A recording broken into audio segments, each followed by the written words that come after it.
So I decided recently that anytime I see this Marianne Williamson quote, or it comes to mind rather, like I need to cite it or I'm writing and it comes up in the writing, I've decided that I'm just going to go and spend a couple of minutes with it and meditate on it. And maybe at one point I'll even have this quote memorized because yeah, as an actor, I like memorizing things.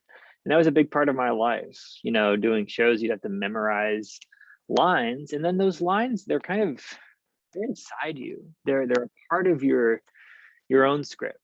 I just think that's really interesting. And so let's look at this Marianne Williamson quote together, actually. I'm sure that everybody who's watching this has heard this quote at some point or another. And hey, if you haven't, um, welcome to this amazing quote. This is an interesting quote. It's like you see here at the bottom, Nelson Mandela oftentimes gets credit for this quote because he used it in his inaugural speech in 1994. But it's in fact written by Marianne Williamson, who much of the world now knows because she was on the stage as a candidate in the primaries for the presidential nomination in the last election, which is kind of cool. I mean, she didn't make it far, but if you're somebody who's familiar with Marianne Williamson and her message and what she's trying to put out there into the world, how cool to see that that was represented on the stage, you know, the political stage. And just some of the things she was trying to bring into the conversation I thought were really interesting. I do not digress though. So our deepest fear, Marianne Williamson, from her book A Return to Love. Our deepest fear is not that we are inadequate. Our deepest fear is that we are powerful beyond measure.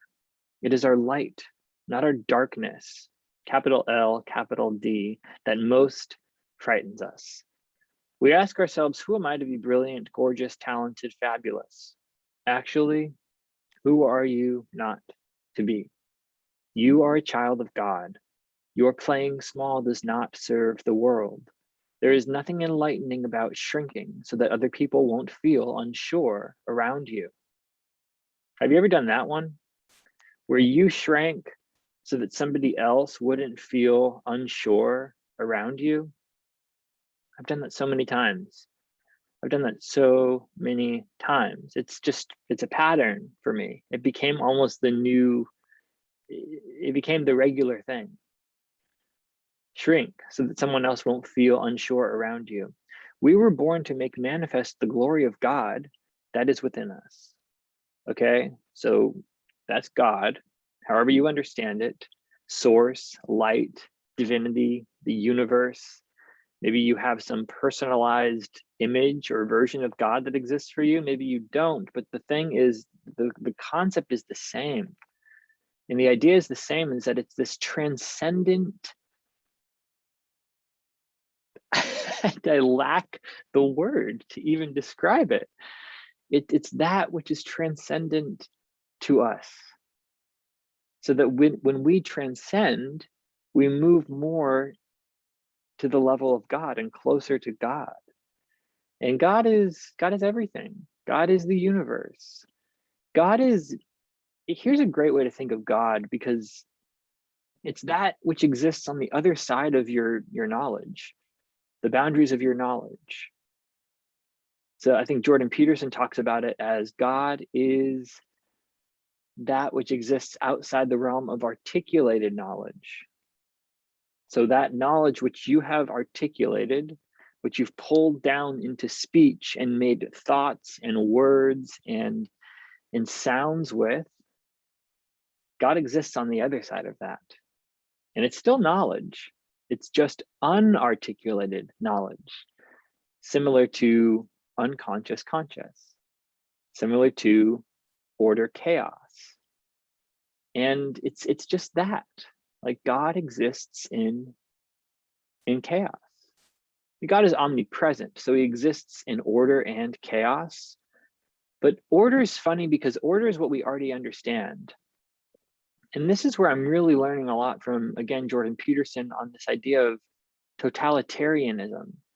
And that when you presume that the totality of what you know is the totality of all things, then you're fucked, because you haven't left any room in your framework to understand that something exists beyond what you know, and that your perception of the world isn't the world in totality.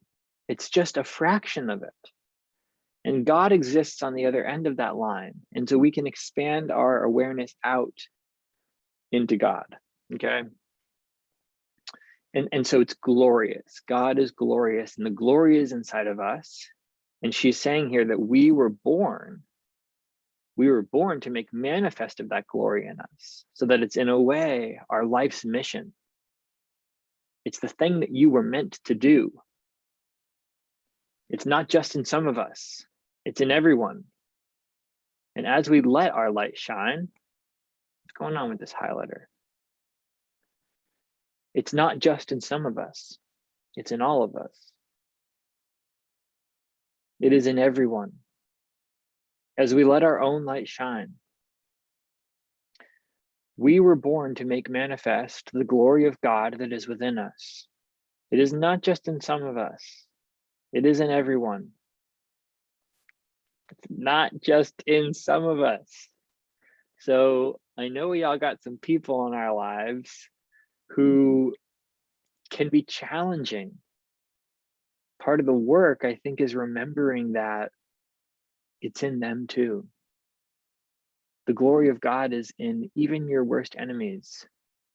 You know, someone who's canceled right now, just cancel culture is just like, you know, someone who's canceled right now because cancel culture is just all the rage. They've got the glory of God in them. And listen to this. As we let our own light shine, capital L, we consciously give other people permission to do the same. So maybe whoever it is that's canceled for you right now, you've identified that you think that they have some issues that they're going through and they are wrong on a certain issue. You want them to come more into the light.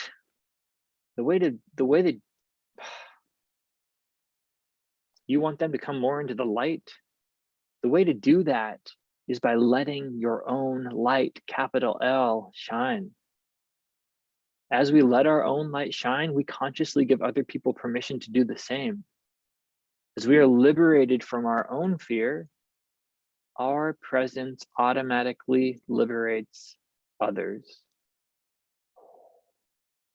I mean, come on. What more? What more could be greater than that? That we liberate ourselves from our own fears, and our presence automatically liberates others. And here's the thing I want to point out here. It's like, if our presence automatically liberates others, we have to also consider the fact that we are simultaneously being liberated based on what? Based on the others who are liberating themselves. So it's great because it's like, I'm doing work on me, and it's actually inviting this opportunity for the other people who are in my presence to become liberated, right? And then as I get into the presence of other people who are liberated, I myself become liberated. And this is the power of what they call good association. Good association, to just be in a community of people who have the habits that you want to have and who are aimed in the same direction that you are aimed at, who are aligned with their dharma. Listen to a great podcast on Wisdom of the Sages yesterday about, they had a guy on who wrote a book called The Dharma Code. And it was awesome because Dharma is our purpose. Dharma is our point. Dharma is our path. It is the thing that we try to be in accordance with. And if we honor it, if we honor our Dharma, if we protect our Dharma honors us. And our Dharma it protects us. So it's the purpose that we have. And I've spoken about this with some students in the past, and they're like, don't believe in purpose. It's not real. And I don't disagree with them, but it doesn't work for me. I need to live a purpose-driven life. And part of that purpose is understanding that God exists in me. The glory of God exists within me. And there's a process and there's a path that I can walk that will actually enable me to let the light of God that shines within me, to let it shine outward to others as well. And as it shines outward to those others, boom, liberation. I'm shining my light out, you're shining your light out, and we're all getting liberated. Isn't that the world you want to live in? A world without fear. And there's a place for fear. Fear will always be with us. I love the way that Liz Gilbert talks about this. I think in Big Magic, but also in an interview that I watched her do on the book, that like fear is always in the car, but it's never in the driver. Don't let fear in the driver's seat. Don't even let it pick the song on the radio, she says. It can sit in the back. And it's like, it's the kid we have to bring along. That sounds terrible. Why did I say that?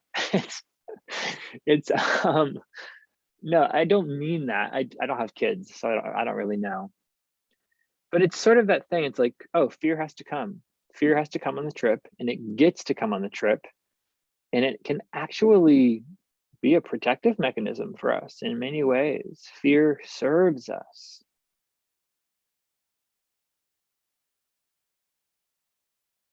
The thing about fear is that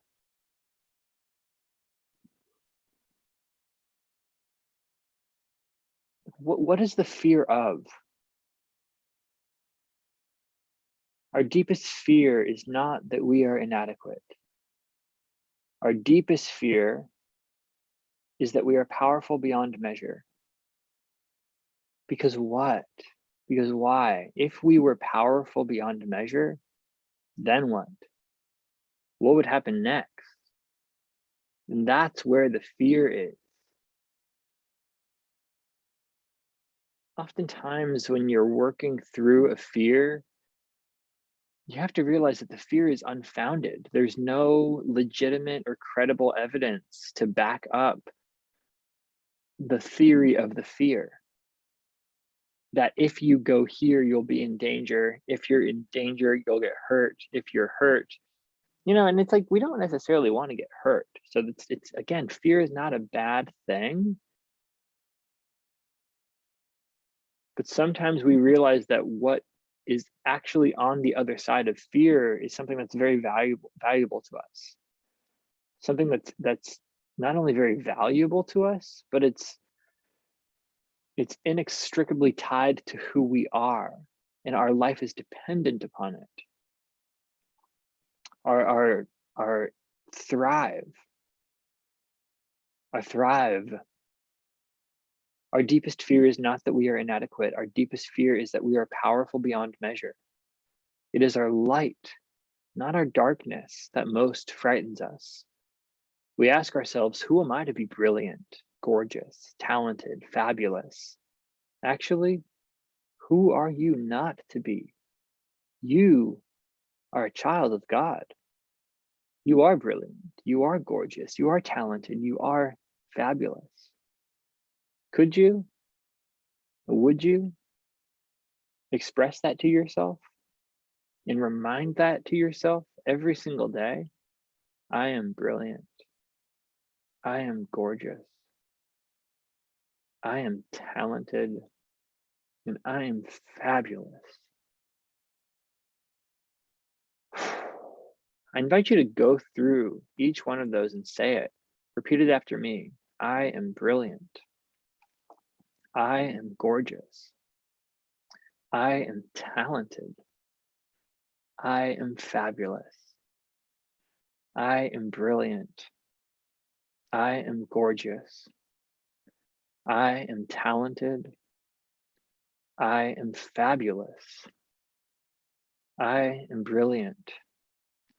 I am gorgeous. I am talented. I am fabulous. When I say those things, sometimes stuff comes up for me, makes me cry to hear myself say that out loud. Why? Why does it make me cry? Well, we were talking about this on retreat yesterday. Like Deb said something really beautiful, that it was like we're connecting with a deeper truth. Like when I say that, I'm connecting with a deeper truth, and so emotion is coming up. And this is very present for me right now because coming off of the retreat that I went on in Italy with Kastuva Das and Raghunath, the Wisdom of the Sages retreat, right? There's a lot of tears. Not just from me, but like there's a lot of tears just from me.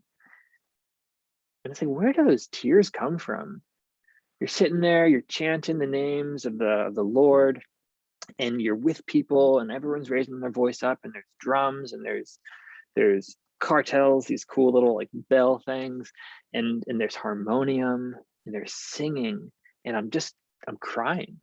I'm just unabashedly crying. And well, if that's kind of aligned with like, oh, I'm crying because I'm now in alignment with a truth, and I'm experiencing a truth, and maybe it's a truth I haven't experienced in a long time.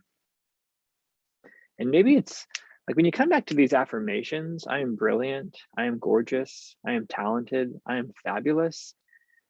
I think emotions come up because it's an admission and an acknowledgement that what I'm saying now actually is in conflict with a script that I've been operating under for a very long time. Because the other script is telling me that I'm not brilliant. I'm dumb. Anyone have that script in their mind sometime? I'm dumb. I'm too dumb, so I'm not going to say this. I'm not going to say the next thing that comes to mind in this group of people because I'm scared that they're going to think I'm dumb. Well, she's saying here, you're actually not scared that you think you're dumb. You are actually scared that you're brilliant and that all these other people around you are going to see your brilliance. Well, guess what? You are a child of God. Your playing small does not serve the world. There is nothing enlightened about shrinking so that other people won't feel unsure around you. And there's many ways that we can make people feel unsure, but it's the shrinking that she's actually inviting us to move away from here so that we can grow into something bigger, wider, broader, faster, more transcendent, etc. And think about that, guys. Like when there's growth, now we're expanding outward. Like what are we growing into? Because you know that there's a limit to your knowledge and to your physical parameters even. But when you grow, and I'm not just talking on this gross, tangible, physical level, but also on an ethereal and subtle level, when you grow your awareness, what are you growing out into? And it's God. It's chaos. You're expanding into the realm of the unknown. Into the unknown, right? It's that. What a good mantra. Into the unknown. So we grow, we don't shrink. We don't shrink. We naturally contract. So we don't need to shrink.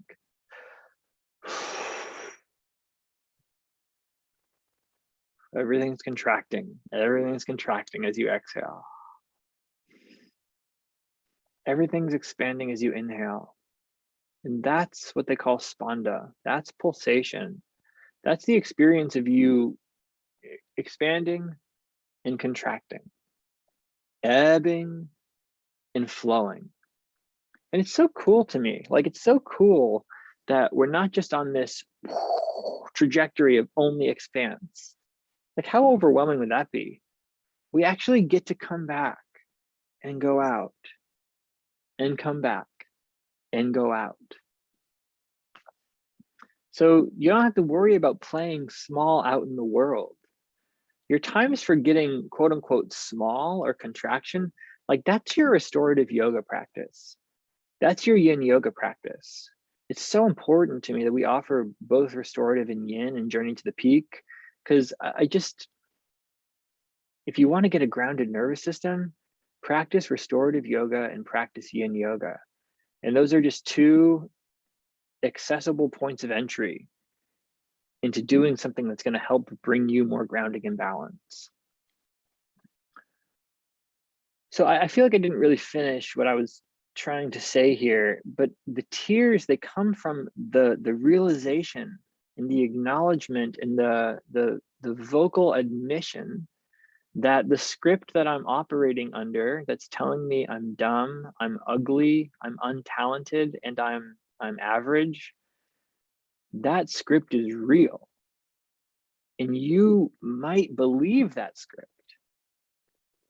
And here, the affirmation is at exact odds with that script. And the script, it's tied to who I am. Who am I? That's what the script is tied to. So that's what the meaning is expressing here in this script. And then there's somebody that comes along and says, you know what? Actually, you're not dumb. You're brilliant. You're not ugly. You're gorgeous. You're not untalented. You're actually very talented. And you're not average. You are fabulous. You are fabulous. And if it's at odds with the script that I was using before, it's kind of like, oh, I was feeling that I was dumb, right? I wasn't feeling that I was brilliant. I was feeling that I was dumb. So let me come back. Let me come back to the feeling that I'm brilliant. And by saying it, I am brilliant, because it's always been what I am. I've always been brilliant. I just haven't always realized it. So when I say it, I realign with the true thing. And that gets us back to our tears. So when we reconnect to a truth, especially if it's one that we haven't felt in a very long time, it's like, oh, it's reminiscent. It's you ever see somebody you haven't seen in a long time and you're just crying because you're so happy to see them, right? That's what coming back to your truth feels like. Coming back to your brilliance and your beauty and your talent.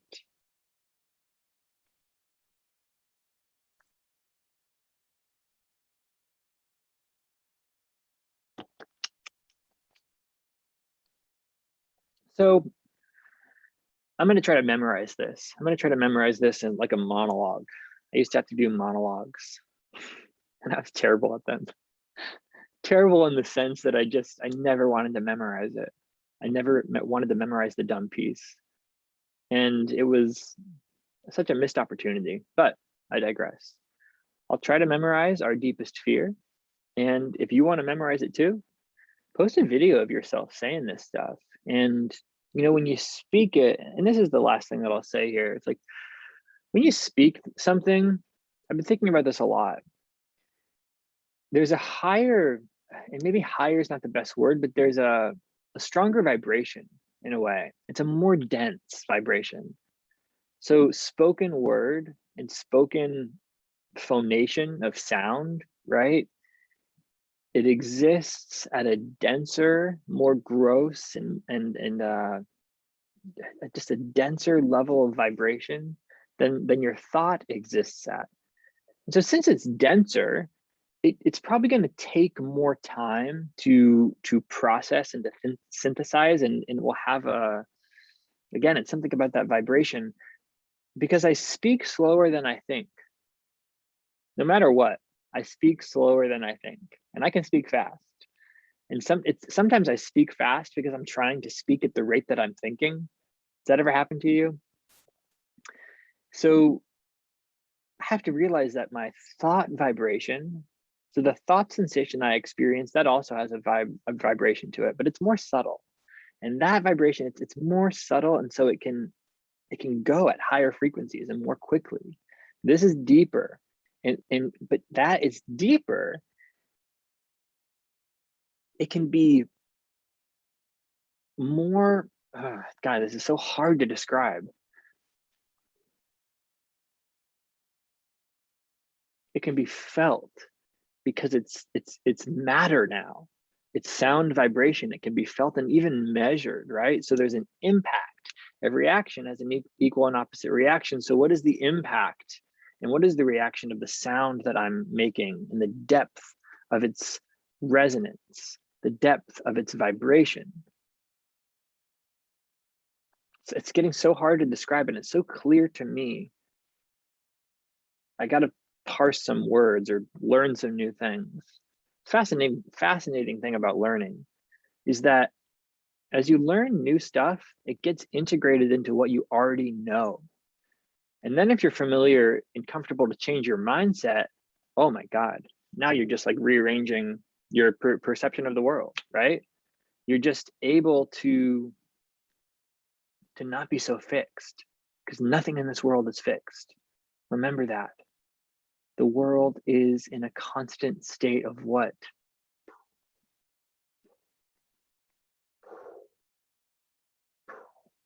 So movement, it's always existing. And the way that we think, the way that we speak, it's all aligned with that movement. So you are not fixed.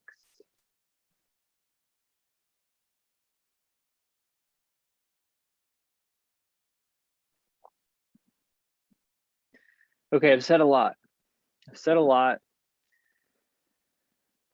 And I'm saying this because it's helpful for me. And what I've learned is that sometimes what's helpful for me is also helpful for someone else. I feel like this is a little bit my way of letting my light shine, talking about the way that I understand these things in hopes that it will be of service to you. And, it's fear. Doing something like this and posting something like this, it goes against so many fears that I have. And isn't it great to overcome a fear? Give it the middle finger and be like, shut your mouth, get in the back seat. I'm in the driver's seat now.